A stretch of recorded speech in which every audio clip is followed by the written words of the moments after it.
Thomas and the Castle.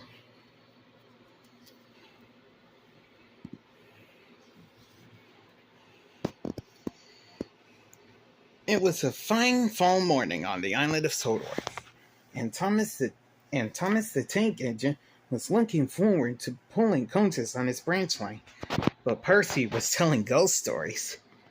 My driver saw the ghost train last night. They say that it appears to engines once in a while as a warning of trouble ahead. Pooh, said Thomas. Silly Percy. Really useful engines don't have time for ghost stories. I'm not scared. The next evening, Percy was coming home from the harbor. He was humming along the rails, almost to Crow's Farm crossing. Little did Percy know that a cart of flour was stuck on the tracks of the crossing. Percy came upon the cart swiftly in the dark. He smashed it to smithereens in a billowing cloud of white flour. When the dust cleared, Percy was a ghostly white. "Whew," said his driver. "I'm glad no one was hurt, Percy, but you look like a ghost. Let's go get you a washdown." "Let me stay this way," said Percy. "I think I know someone who deserves a good scare." On the way home, Percy came upon Toby and convinced him to help scare Thomas. Toby pulled into the yard first and told Thomas, "Percy's had an accident." Just then, ghostly Percy rolled up, making an awful moaning and clanking sound. Thomas was so scared, he hurried out of the yard. Percy and Toby had a good laugh. That will teach Thomas to say I'm a silly engine," said Percy with a smile. Thomas soon figured out that Percy was only fooling about being a ghost. And a couple of days later, when James came home with another scary story, Thomas thought the other engines were still playing tricks on him. "I saw spooky lights floating around Rolf's castle tonight," said James. "But that castle has been abandoned for years," said Gordon. "Maybe it's a ghost," gasped Percy. "Pish posh," said Thomas. "You won't fool me again." A week went by, and Thomas forgot about silly ghost stories, until he met Bill and Ben at a crossing one morning. "Thomas, you won't believe what we saw last night," said Bill. "There were ghosts inside Rolf's castle," said Ben. "Spooky," said Bill. "Creepy," said Ben. "And then," said Bill, "the signal was green when it should have been red. I almost crashed into Ben." "Spooky," said Ben. "Creepy," said Bill. Thomas thought that Bill and Ben were probably just teasing, but he was still uneasy. He asked Sir Topham Hatt for routes that would take him far from Rolf's castle. As he was getting ready to take some troublesome trucks to the mine, Gordon came chugging up. "Thomas, why are you going to the mine?" asked Gordon. "Are you afraid of Rolf's castle?"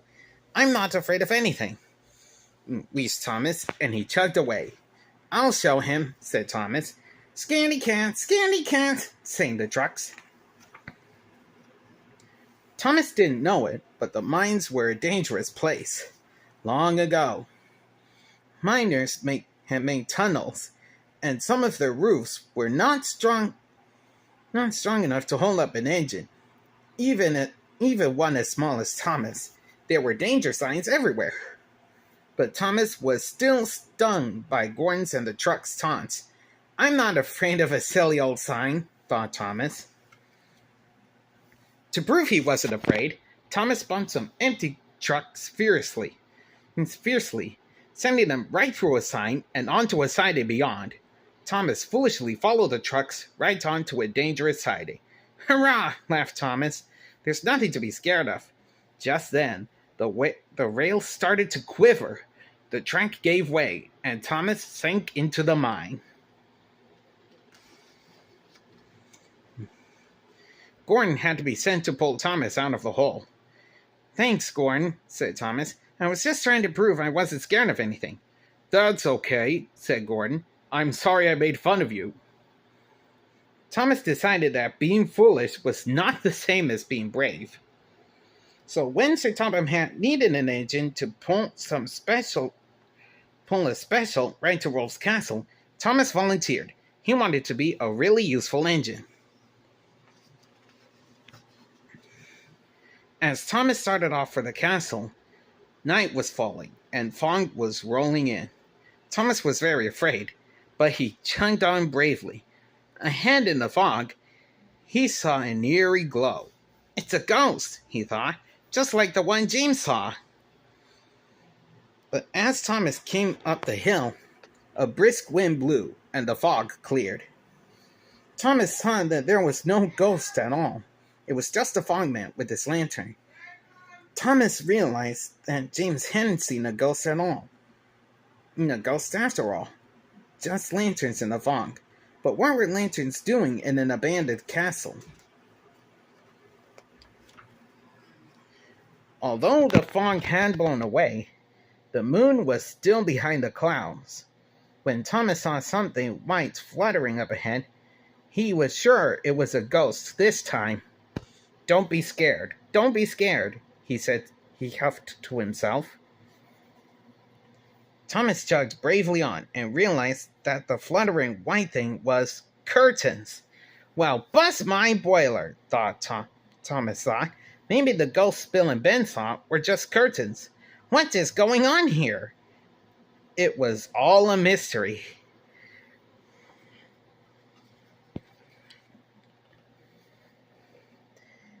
When Thomas approached the signal near the castle, it was flashing red, then green, then red again.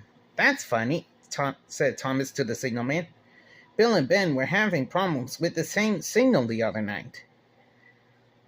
But Thomas wasn't scared anymore. He thought he might have an idea, what was going on at the castle. He asked the signalman, "Are there people moving into the castle?" "No, but your guess is close," said the signalman. "They are restoring the castle. And the electrical work they are doing has been causing my signal to go haywire.